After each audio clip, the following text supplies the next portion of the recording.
Good morning, welcome to day 20. Today we'll be doing the raised leaf stitch using our Loop Easy tools and using a variety of heavy threads.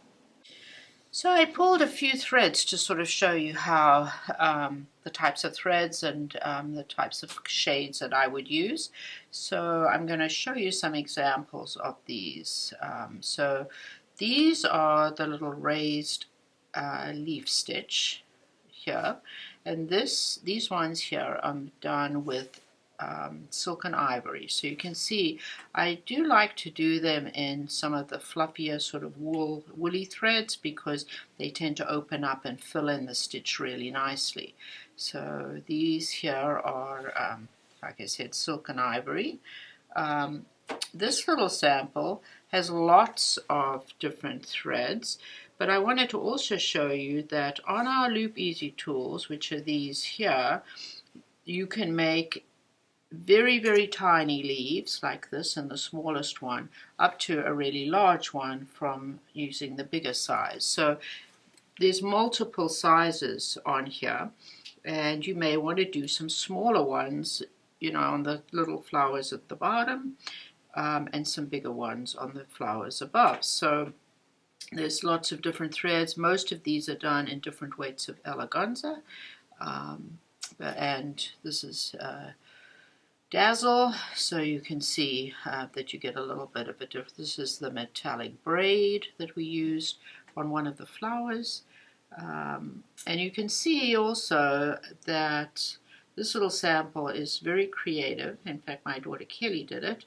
and she did some with just 2 loops and some with 4 to 5 loops. So, and this is obviously many more. So you can, you know, really play around with it and do some really fun things. Obviously, the smaller the leaf, the finer the thread. So down here we're using size 8, but up here we're using 5s and 3s.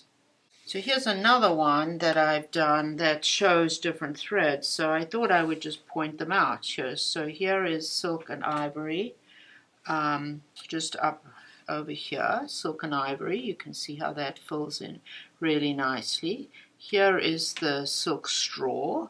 So that has a lovely sheen and gives a totally different looking leaf.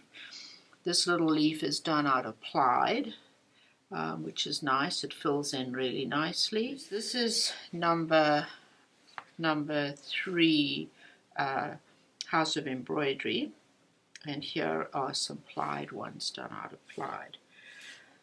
So these are our Loop Easy tools. So I'm going to explain them a little bit to you.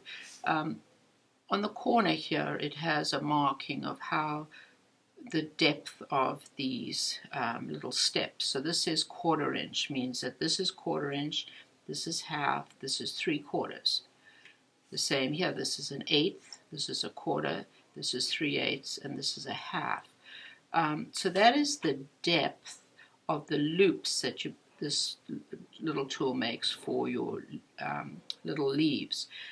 You also see these markings here, which are all marked in 1/8 inch markings, and that is where you can position your loops as you come back and forth. So you can come up on one line, go back down in the center, come up on the next line, go back down on the center. So then they would be more like a 1/16 apart when you stitch on the actual leaf. So what I'm going to use is this one, which is the 3/16 one, and it would be the 3rd one in here.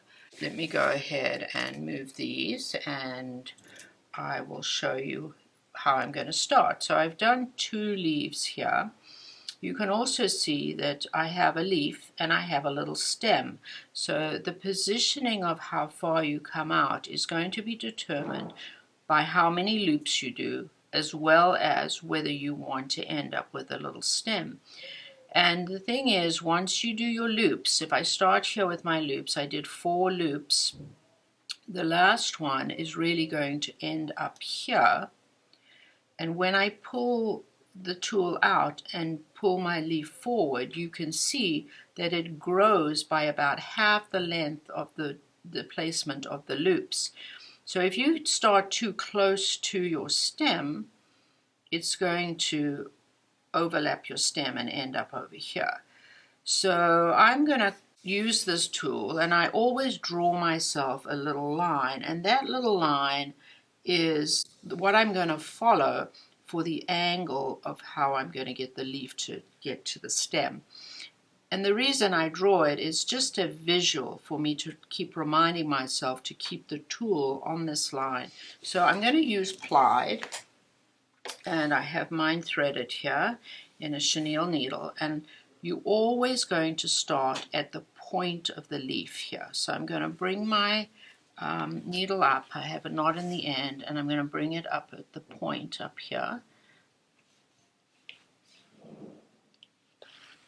And this is very important. You're going to take it down in exactly the same hole that you came up in. And if you don't do that, you're going to get, you won't get a point, you'll get a split on the tip of your leaf.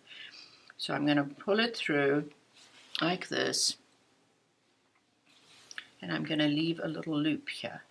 And then I am going to insert the tool. So I like to work with my tool with the smaller section closest to me, so I can have,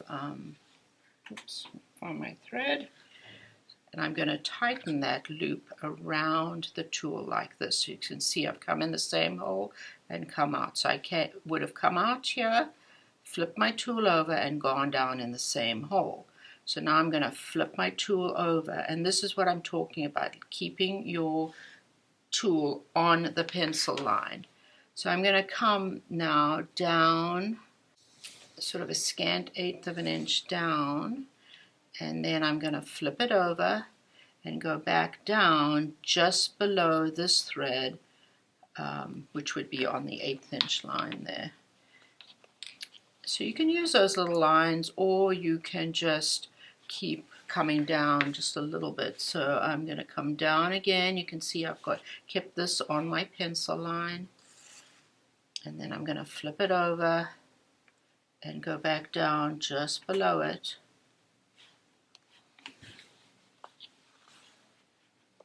And then I'm going to flip it over and come up on the line here.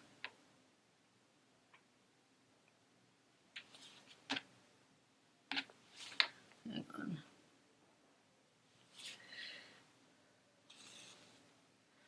Flip it over and go back down again just below this.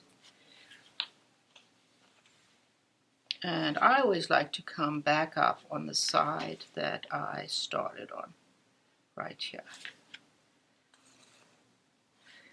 Okay, now you're going to thread your needle underneath your loops, and I'm using the back of it so I don't catch any of the fibers with the point. And you're going to pull it all the way up to the point of your leaf, and then you're going to pull this out, and then you're going to pull this forward like that.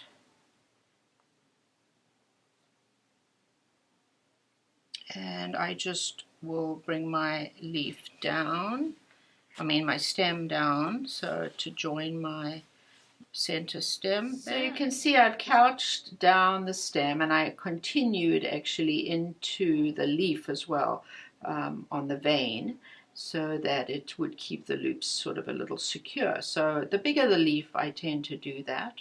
But what I loved with this is that this is a variegated, you can see, and so now I've got a leaf that's a little brighter than that, and so you can get some really different texture with these variegated threads. And the fact that the leaf, this little raised leaf, is a little bit more textural than just a leaf that is done with a closed fly stitch. So you can add them to your stems, give a little bit more dimension, and just have fun filling in your wildflower garden. I've decided to add a couple more elements to my piece. So I'd love you to join me tomorrow for day 21, a bonus day.